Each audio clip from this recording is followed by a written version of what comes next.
Anunciamos a conferência de número 7, a hermenêutica do direito penal. Convidamos para compor a mesa o excelentíssimo senhor desembargador federal Thompson Flores, diretor da Escola da Magistratura do Tribunal Regional Federal da 4ª Região. E o excelentíssimo senhor doutor Miguel Reale Júnior, conferencista. Com a palavra, o excelentíssimo senhor desembargador federal Thompson Flores. Estimados colegas, estudantes, advogados, procuradores da República, temos hoje o privilégio de ouvir o professor Miguel Reale Júnior, Sua Excelência herdeiro do grande nome de seu pai, o saudoso professor Miguel Reale Júnior, Miguel Reale, que esteve, como eu comentava, uns anos atrás, quando ele tinha 90 anos, ele esteve aqui, neste mesmo plenário que hoje Vossa Excelência irá ocupar. O professor Miguel Reale é um estudioso do direito penal há muito tempo, foi ministro da Justiça, lamentavelmente por pouco tempo, precisava ter ficado mais à frente daquele ministério, aquele importante ministério. É professor titular de Direito Penal da tradicional Faculdade de Direito de São Paulo, as nossas arcadas, autor de vários livros, acabou inclusive de fazer uma doação de uma coleção importante de comentários de acordos paradigmáticos na direito penal. Essa obra passará a integrar o nosso acervo. É um apaixonado de direito penal há muito tempo, e se Vossa Excelência me permite, eu vou utilizar uma frase de um grande penalista argentino, Sebastián Soler, eu sei que Vossa Excelência muito aprecia. Ele dizia: o trabalho que se faz sem amor tem todos os caracteres de uma vil escravidão. Vossa Excelência, há tantos anos, tal como seu pai, afora a sua atividade como advogado, é acima de tudo um professor, e um grande professor, e para nós é um privilégio imenso tê-lo aqui. Nós estamos fazendo um ciclo de conferências sobre hermenêutica no direito constitucional, hermenêutica no direito privado, no direito eleitoral. Teve o ministro Alckmin aqui ontem. Vossa Excelência falará sobre a hermenêutica no direito penal, tão importante esse tema para o exercício da jurisdição. De modo que, então, de imediato passo a palavra a Vossa Excelência para as suas considerações sobre a conferência. Ilustre desembargador federal Thompson Flores, que é dos organizadores deste seminário sobre hermenêutica, apresento meus cumprimentos, a minha admiração pela organização deste tão importante evento. Cumprimento a todos os desembargadores federais, ao professor Tércio Sampaio Ferraz, que eu tive a alegria de ouvir no decano da Faculdade de Direito, até que eu tivesse que assumir, infelizmente, esse posto, ao ilustre professor Danilo, diretor da Faculdade de Direito da Universidade Federal do Rio Grande do Sul, a todos os magistrados aqui presentes, membros do Ministério Público, advogados e estudantes. Foi com grande satisfação que assisti à palestra do professor Tércio Sampaio Ferraz. Na mesma linha das suas ponderações que eu vou fazer algumas considerações exatamente sobre a insegurança jurídica que se instala também no campo do direito penal, por que não dizer principalmente no campo do direito penal. Desta cultura do código, na imaginação ou na presunção de que houvesse uma norma pronta e acabada, na qual fosse apenas dado ao juiz reconhecer o caso, como se fosse um dado já pronto, e reconhecer, fazer um reconhecimento e realizar uma subsunção a partir de uma norma pronta, esta presunção, no entanto, falece diante de vários obstáculos. Obstáculos de toda a natureza, porque, a começar pela linguagem, pela vagueza das palavras. Se as palavras têm já vagueza na linguagem comum, o mesmo ocorre com as palavras que estão nos textos de norma. Uma palavra como cadeira tem várias significações e interpretações. Dizer o que é velho também depende de condições não apenas físicas, mas também culturais. Portanto, as palavras são carregadas de significados diferentes. E se isto ocorre na linguagem comum, isto ocorre no direito não apenas com relação aos termos indeterminados ou às cláusulas gerais, mas as palavras mais objetivas podem ter um significado diverso e levar, então, a uma insegurança sobre o conteúdo. A própria interpretação literal de uma norma já sofre obstáculos para esta pretensão de haver uma norma já pronta e acabada a ser aplicada através do processo de subsunção.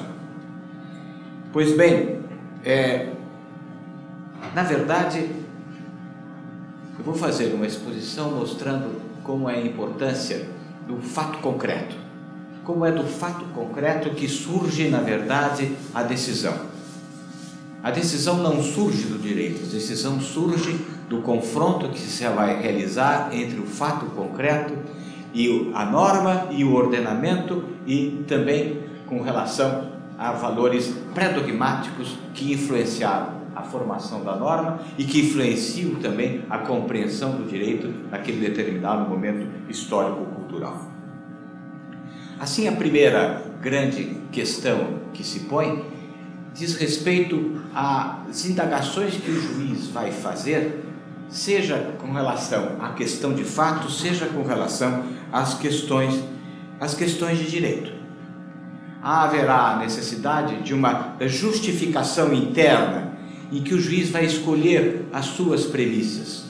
O problema não está em estabelecer qualquer dúvida quanto à existência de uma premissa maior, que seria a norma jurídica, de uma premissa menor, que seria o direito, mas sim as dúvidas quanto que premissas escolher, como formular estes juízos, que são os juízos a respeito da quaestio facti e da quaestio iuris. Na própria apreensão do fato, já há toda uma dose de subjetividade. O juiz, especialmente o juiz penal, ele vai conhecer o fato através da denúncia ofertada pelo Ministério Público, que já se constitui numa versão, já se constitui numa perspectiva muito própria da visão dos fatos. Ele vai tomar conhecimento daquele fato a partir da leitura da denúncia, que já é uma visão parcial. E ele vai realizar um processo histórico, uma petite histoire. O que é o processo? O processo é uma reconstrução de algo que ocorreu, que vai ser, reconstrução essa que vai ser presidida pelo juiz, que não só preside, mas valora. No momento em que ele preside a produção da prova, ele já a valora. No momento em que ele apreende o fato que lhe é revelado pela denúncia, ele já toma uma posição, de certa forma, subjetiva, porque toda a sua carga pessoal está presente no momento em que ele apreende aquele fato. Ele pode ter maior ou menor simpatia por aquele acontecimento. Ele apreende aquele fato inicialmente e vai produzir a prova. Na produção da prova, já haverá um direcionamento de acordo com a visão que o juiz tem cerca daquele tipo de acontecimento. Então, na apreensão do fato, ele vai fazer um processo de avaliação, de reconstrução histórica de um determinado fato. Ele vai produzir a prova, ele vai produzir as provas testemunhais, ele vai indeferir perguntas, ele vai ajudar ou não ajudar uma testemunha tensa que não consegue revelar claramente os fatos de que foi testemunha, de que foi testemunha presencial. Ele vai buscar construir uma realidade anterior plausível. Na verdade, o juiz vai buscar, como dizia McCormick, doar um sentido àqueles fatos que ele está reconstruindo. Vai em busca do razoável, daquilo que é admissível, em busca do verossímil.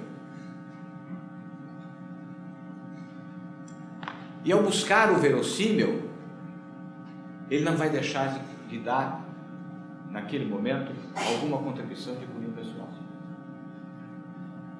Há conhecidos fatos, há conhecidas posições de algumas câmaras em São Paulo que tinham marcada a rejeição a crimes sexuais e que, portanto, já estabeleciam preconceituosamente julgamentos acerca daqueles fatos que ocorriam à época, já falo isso dos anos 50, anos 60, por exemplo, dos crimes de sedução. Já havia marcadamente uma ideia preconcebida acerca dos crimes de sedução, ou seja, os fatos eram vistos ou com boa vontade ou com má vontade, mas a reprodução, a construção histórica dos fatos já traz uma marca de individualidade. Pois bem, na verdade, se estabelece nesta forma cruzada de reconstrução dos fatos entre Ministério Público e Defesa, na verdade, a criação de um psicodrama, em que o juiz vai tentar ser passivo, mas na verdade ele não consegue estabelecer esta passividade na apreciação dos fatos. No momento em que ele defere uma pergunta, ou que ele recrimina uma testemunha, ele está, de certa forma, agindo já sob uma determinada visão dos fatos que ele apreendeu. Pois bem, além da questão da question fact, no momento em que o juiz vai fazer uma apreciação do direito a ser aplicado, no momento que ele vai fazer uma apreciação do direito que vai ser aplicado, ele não vai se limitar exclusivamente a uma interpretação literal da norma. Porque o juiz, ao apreciar uma determinada norma, ele vai encontrar alguns parâmetros que o auxiliam, que vão encontrar-se na própria lei, vão encontrar-se nos precedentes e vai se encontrar na doutrina. E a ideia que ele vai fixar sobre a interpretação desta norma a ser aplicada vai ser em grande parte suscitada pelo fato. Existe uma relação entre norma e realidade que se estabelece de forma muito forte no julgamento, especialmente no caso do problema da aplicação do direito penal. O fato suscita muito mais do que a norma abstratamente revela. O fato suscita interpretação. O fato exige que se emane uma decisão. Ao exigir que se emane essa decisão vai muito além exclusivamente do texto da norma. Porque o juiz, ao examinar esse texto da norma, mesmo que ele tenha como parâmetros, mesmo que ele encontre como referências o texto legal, que ele encontre os precedentes e que ele encontre a doutrina, ele vai ter que tomar decisões acerca dos precedentes. Ele vai ter que tomar decisões acerca da doutrina. Ele vai ter que tomar decisões acerca do próprio texto legal.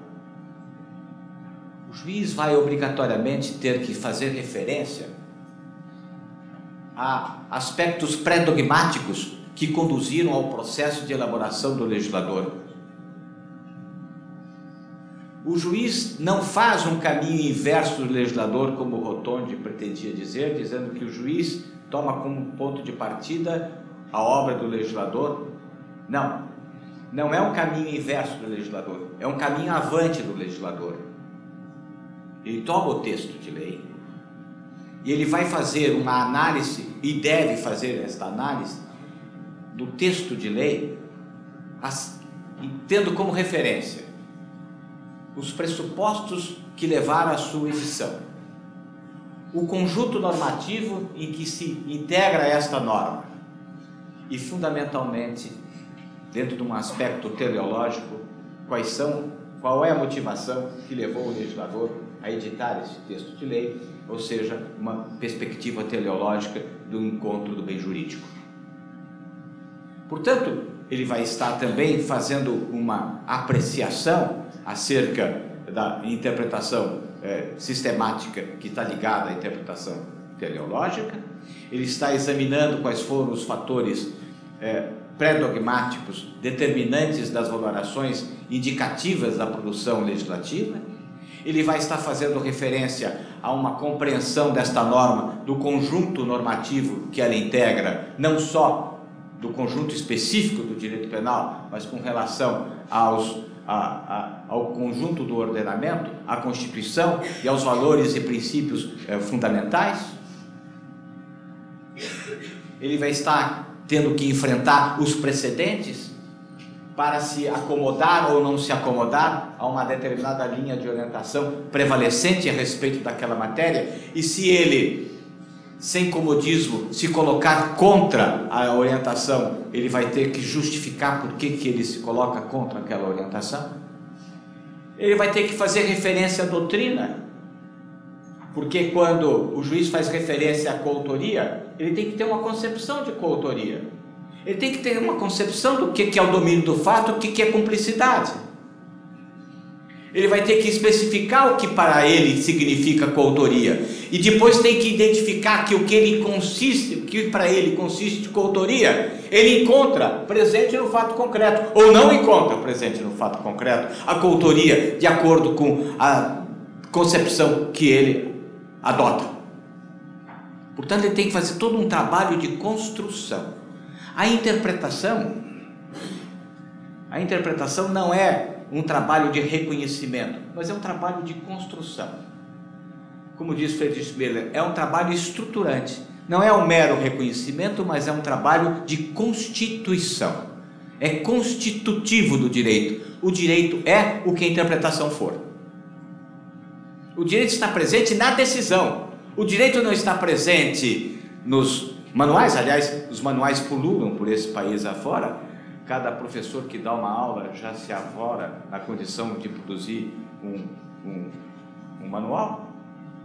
Não está na manualística que está presente, não está apenas presente nos precedentes, mas está presente sim naquela decisão, que o juiz vai procurar tomar uma decisão que não sirva apenas para aquele caso, porque ele vai em busca de uma universalidade. Ele busca, através daquele caso, alcançar uma decisão que tem uma validade universal.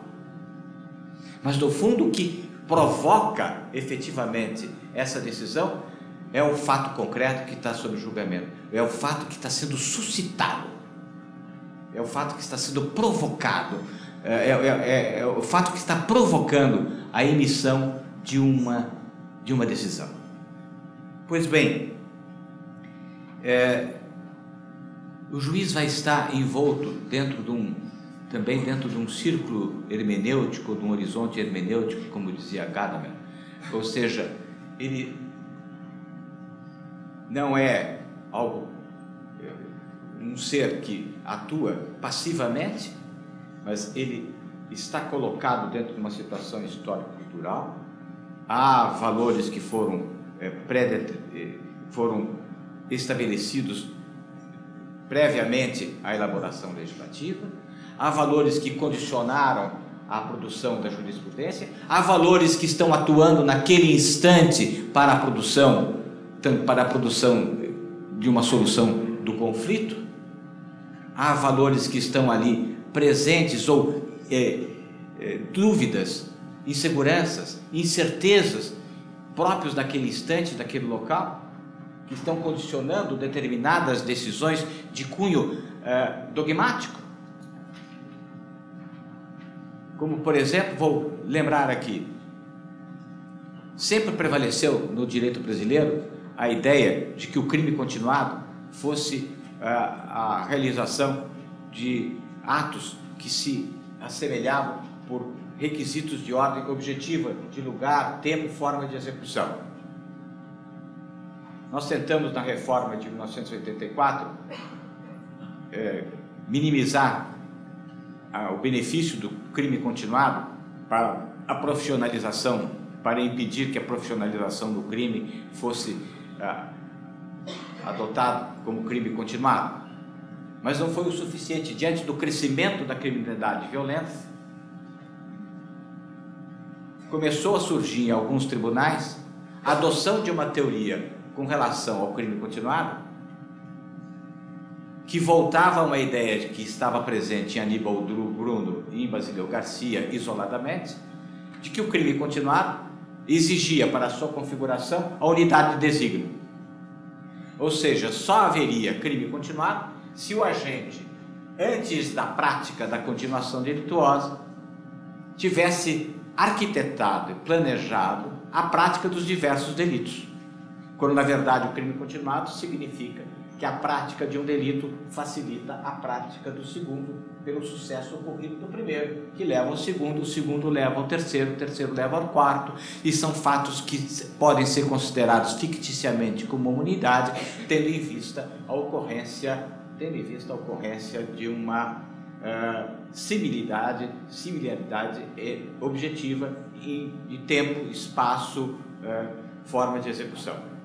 Pois bem, houve uma tendência no Tribunal de São Paulo no sentido de exigir para a configuração do crime continuado que houvesse uma unidade de desígnio. Mas por que se estabelecia a exigência da unidade de desígnio? Porque dificilmente existe o reconhecimento de uma unidade de desígnio. Nenhum réu no processo vai dizer: quando eu fiz esse primeiro crime eu já pensei, já estabeleci um plano para a realização do crime A, B, C e D. Se não existe esse reconhecimento, esta confissão da unidade de desígnio, não há como reconhecer que o fato foi planejado antecipadamente, compreensivo desse conjunto de acontecimentos. E desta forma não se reconhece o crime continuado. E se estabelece então o quê? Em face do medo que atinge a sociedade, se faz uma interpretação da dogmática, uma interpretação do conceito de crime continuado, que inviabiliza a aplicação do instituto, que é benéfico especialmente com relação à prática de roubo. E diante da criminalidade violenta, acaba-se por fazer uma interpretação dogmática que no fundo reflete o temor diante da insegurança que se instalou na sociedade pela multiplicação de assaltos que ocorrem a todo instante na cidade de São Paulo. Portanto, tanto na elaboração da quaestio iuris, há aspectos que decorrem do momento que se está vivendo, dos valores presentes naquele instante, naquele local, dos medos, dos temores ou das satisfações que podem influenciar na interpretação dogmática, de forma que a quaestio iuris já transita também num terreno movediço.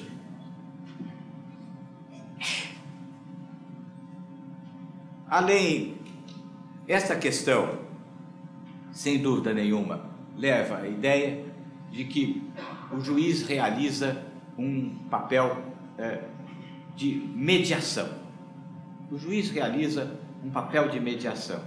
Ele é um mediador, seja porque ele vai traduzir no processo decisional os valores prevalecentes naquele instante, seja porque ele vai em busca de uma interpretação daquela norma diante do conjunto normativo. Ele vai fazer, portanto, um processo de análise do conjunto normativo e ele vai fazer referência a valores fundamentais, princípios fundamentais. Antigamente falava de princípios gerais de direito. Ele vai fazer referências, obrigatoriamente ele vai estar sendo influenciado pelos valores prevalecentes na formação do direito. Este papel de mediação que o juiz vai realizar, esse papel de mediação que ele vai realizar, no entanto, é sempre suscitado pelo fato. O que eu quero acentuar é que sempre o fato é determinante do processo de decisão. E como o fato é decisivo no processo de decisão, vai se instalar, indubitavelmente, uma imensa subjetividade na decisão judicial. Uma imensa subjetividade na decisão judicial, a criar, sem dúvida nenhuma, a sensação mais profunda de insegurança jurídica. Esta subjetivação da decisão judicial foi examinada por Luhmann, foi examinada por alguns criminólogos sobre o processo de formação da convicção do juiz, porque o juiz, no momento em que, especialmente o juiz penal, e no momento em que ele toma conhecimento do caso, muitas vezes, como eu já disse, ele já fixa uma orientação. Seria o processo, a exigência de motivação da sentença, que consta da nossa Constituição, no artigo 93. Seria o processo de justificação, de motivação, uma reprodução do caminho lógico que o juiz realizou para chegar do fato e da análise do direito àquela conclusão? Ou seria o inverso, seria apenas uma justificação retrospectiva, em que o juiz já tem a decisão como que obra de um sexto sentido? E que busca, através da motivação, persuadir a si mesmo que a sua solução é justa.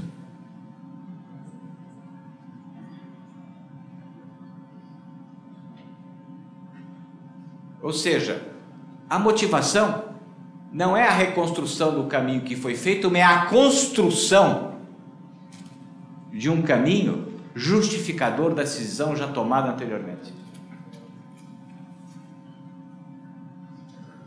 Prevalecendo muito mais um aspecto intuitivo do que um aspecto de racionalidade. Como garantir uma racionalidade no processo de decisão? Este é o grande desafio que se põe diante da constatação de que a aplicação do direito não é apenas uma subsunção, que a norma não é norma pronta. Sendo que, é curioso dizer, a racionalidade não é formada apenas pela razão. A razão é um dos argumentos da racionalidade. Porque a racionalidade é composta de outros valores, como dizia McCormick, ou seja, a compaixão, a sensatez, o senso de justiça, o bom senso. Muitas vezes o juiz vai decidir, independentemente de dados racionais ou de dados que são trazidos pela doutrina ou pela jurisprudência, mas vai decidir de acordo com o seu senso de justiça.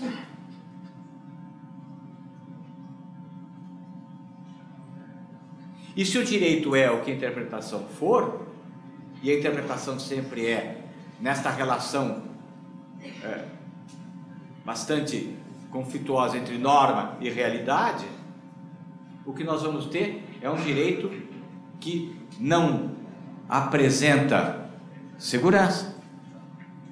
Mas seria este um vício ou seria uma virtude do direito?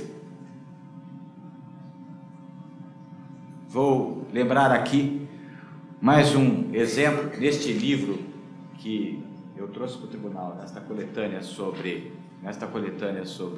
debates e jurisprudência em debate, que é a análise de casos de acórdãos absolutamente controversos, como, por exemplo, acórdãos com relação ao crime de ameaça, em que um dos acórdãos diz: a ameaça se caracteriza quando o autor encontra-se embriagado. E o outro acórdão diz: não, em estado de embriaguez não ocorre ameaça, porque, estando o ameaçador embriagado, não é de se levar a sério a ameaça que foi produzida. E enquanto que outro acórdão diz: não, é no estado de embriaguez que a fúria se instala e que causa maior temor na vítima das ameaças, das inseguranças que lhe foram prometidas. Sabe, onde está a razão? A mesma coisa nós vamos encontrar, e são repetidos os estudos nesse livro de debates, sobre a aplicação do princípio da insignificância. Eu analiso o princípio da insignificância com relação ao crime de lesão corporal. Alexandre Wunderlich examina o princípio da insignificância nos crimes de violação de direito do autor. Helena Lobo da Costa examina o problema da insignificância nos crimes de furto. Alexandre Wunderlich, insignificância no crime de peculato. Maria Ângela Gomes Magalhães, a insignificância no crime de falsidade. A insignificância, o ministro Celso de Mello, numa decisão do Supremo Tribunal Federal, uma decisão errônea, acabou por estabelecer como requisitos do reconhecimento da insignificância 4 dados.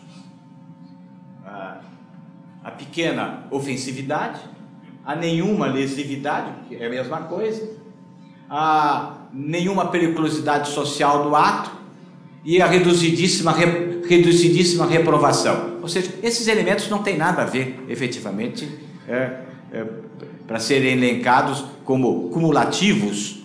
O que o projeto, que eu chamo do projeto Sarney, acaba por adotar, por dizer que o fato não é criminoso, para regular a insignificância. A insignificância não tem que ser regulada normativamente, não tem que se colocar no código a insignificância, mas lá está.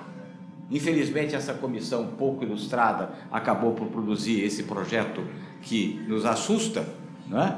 Do projeto Sarney, que eu digo que o Sarney é o Justiniano ao contrário, está criando o indigesto, que toda essa...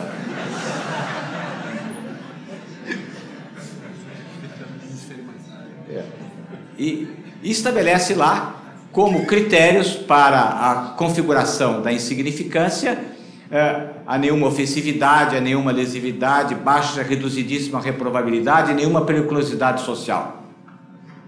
A questão toda está no seguinte: para mim a insignificância é muito mais uma medida de política criminal do que como a doutrina veio desenvolvendo, especialmente a partir do Roxin, se é uma causa de exclusão da tipicidade, é a atipicidade, ou é causa de exclusão da antijuridicidade. O problema todo é que o juiz vai decidir, naquele caso concreto, se ele deve ou não reconhecer a insignificância. Então, se houve o furto de um litro de leite, ele vai reconhecer a insignificância. Mas se é reincidente, ele vai dizer, não vou reconhecer a insignificância, porque é uma reincidente que furtou o litro de leite. Então não é uma questão da intensidade lesiva ao bem jurídico, mas é uma questão de prudência, de compaixão, de honestidade, de busca de justo. A busca do justo não transita na racionalidade. Esse que é o drama do direito, especialmente do direito penal. Não transita na racionalidade. Todos que são aqui juízes sabem o impacto dos aspectos pessoais do processo de julgamento. A biografia de cada um está presente em cada uma das decisões. É impossível se exigir do juiz que ele se desvista das suas condicionantes pessoais. Ele deve tentar fazê-lo, mas é impossível ao juiz, ao interpretar um fato, um caso, e ao interpretar o direito, que ele se desvista das suas condicionantes culturais, pessoais, momentâneas até. Porque todos esses fatores que estarão sempre presentes, o juiz, ao fixar uma decisão, ele deixa a sua marca pessoal. A não ser que ele queira ser passivamente um mero reprodutor da jurisprudência, desconhecendo o caso que está sob julgamento. Mas quando ele vai julgar, por exemplo, a insignificância, ele vai examinar se aquele réu merece que seja desculpado através do reconhecimento da insignificância. Se há uma lesão corporal, ele deve reconhecer que a lesão corporal, por ser diminuta, deve ser reconhecida como irrelevante. Mas se for assim, nós não poderemos nunca reconhecer a ocorrência da tentativa de lesão corporal, porque não existe nenhum resultado.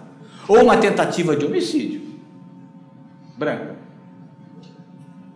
Então o problema da insignificância não reside na intensidade da lesividade, mas reside num julgamento que busca o justo, através de outros critérios de racionalidade, que não é apenas a razão abstrata e o processo de subsunção, ou a análise da doutrina sob a atipicidade. A aplicação da insignificância vai decorrer muito de outros critérios. E por isso não pode ser legislado, porque é uma medida de política criminal, muito mais do que uma medida dogmática. Então há sem dúvida nenhuma um aspecto subjetivo, eu diria, há uma subjetivação da decisão, que está sendo reconhecida.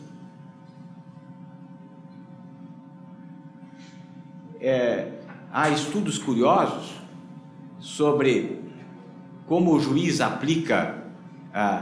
realiza sentenças ao longo do dia.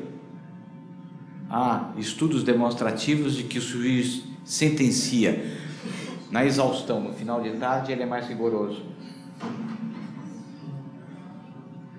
Falo isso como professor, e o Danilo acho que pode concordar comigo. Ao corrigir provas, nós vamos perdendo o critério. O critério que eu tinha quando começo a corrigir provas de manhã, não é o critério que eu tenho à tarde. À tarde eu posso ter um critério mais rigoroso, porque eu estou cansado de corrigir provas. Ou posso estar muito mais condescendente, porque eu disse, deixa passar, vamos dar 7, que é uma nota que não compromete. Ou seja, conheço um ilustre advogado de São Paulo, grande advogado criminalista, que eu sempre pensei que se um dia eu matasse alguém eu o contrataria para ser meu defensor, que vai ao pelo 5º Constitucional, ao Tribunal de Alçada. Marcadamente uma pessoa, vamos dizer, de linha liberal dentro do julgamento, até o momento em que o seu pai é objeto de um sequestro relâmpago e que passa a ter problemas psíquicos muito graves decorrentes disso. As decisões de este ex-advogado, a partir daquele instante, com relação a crimes de roubo, as decisões passaram a ser de extremo rigor, a ponto dele chamar, no acordo, o réu de canalha. Ou seja, há condicionantes pessoais que interferem no processo de julgamento.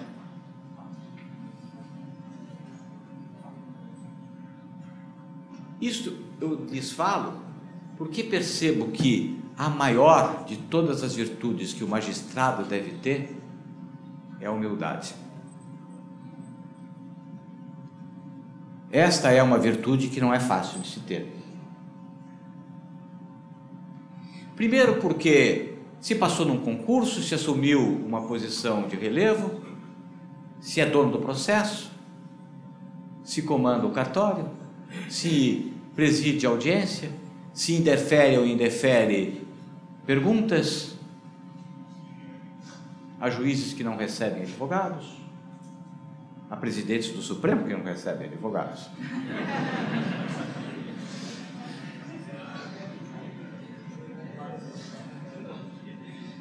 Portanto, é sempre um exercício de poder.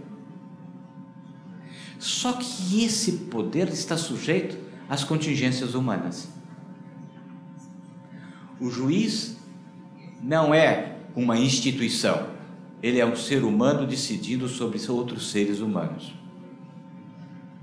Isto obrigatoriamente leva à exigência do reconhecimento da humildade, exatamente para conseguir desbastar no processo decisional os preconceitos e a marca subjetiva que pode levar a uma decisão a não ser a mais justa, mas ser apenas o reflexo dos seus preconceitos. Isto eu pude verificar na análise desses casos de jurisprudência em debate, e que se vê que às vezes há informações, há formações ou orientações ideológicas presidindo a decisão. Como, por exemplo, o debate que se estabeleceu sobre a marcha da maconha,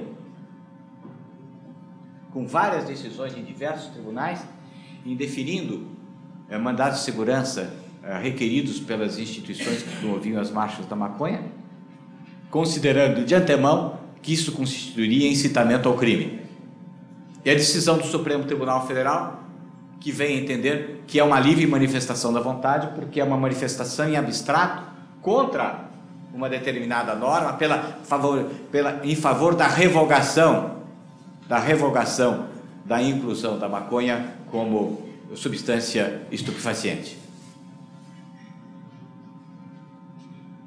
Portanto, são decisões de ordem ideológica. Se formos olhar as decisões que indeferiram, elas são marcadamente fixadas por posições ideológicas.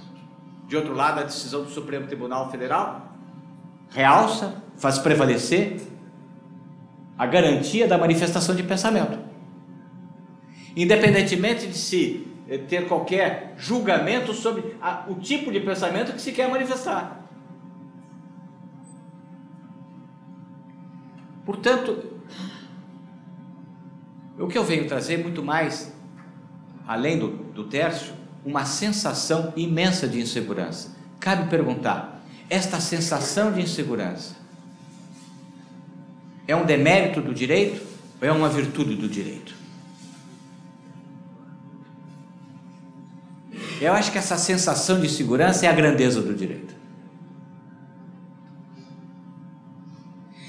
Porque seria uma falsa segurança imaginar que eu terei sempre decisões racionais que se repitam, que sejam coerentes, que sejam a busca de uma racionalidade unânime. Ela não existe, porque não seria humano. É inescapável a insegurança.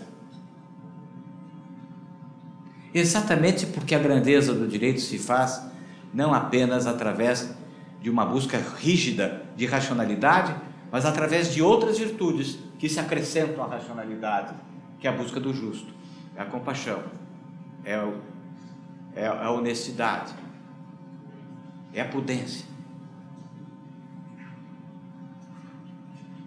E querer que o juiz não seja humano, seja sobre-humano, para que ele se desvista de todas essas condicionantes que levam ao processo decisional, seria de uma imensa injustiça. Geraria aí sim uma insegurança. Imagine o juiz fazer um processo fenomenológico de se desvestir de todas as circunstâncias para ficar no essencial.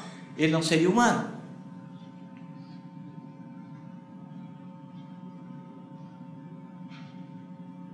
É lógico que o juiz deve, na medida do possível, tentar compreender a si próprio para poder compreender o outro, para poder se desfazer de muitos preconceitos.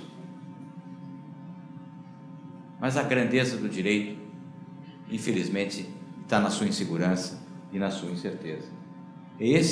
Esta é uma mensagem que eu trago de quem trabalhou, seja como advogado, seja na vida acadêmica, seja nesse último trabalho, que me revelou tudo isso, que foi esses 4 volumes de jurisprudência em debate.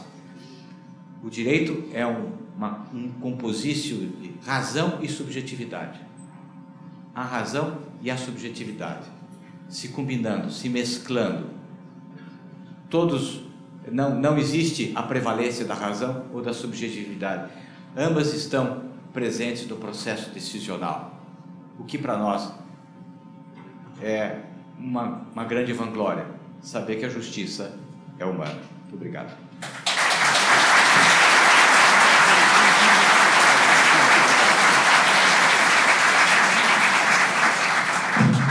Professor Miguel Reale, é uma grande honra pelo tribunal ouvi-lo. Vossa Excelência é bem descendente de seu pai, inclusive não só na cultura, como na retórica.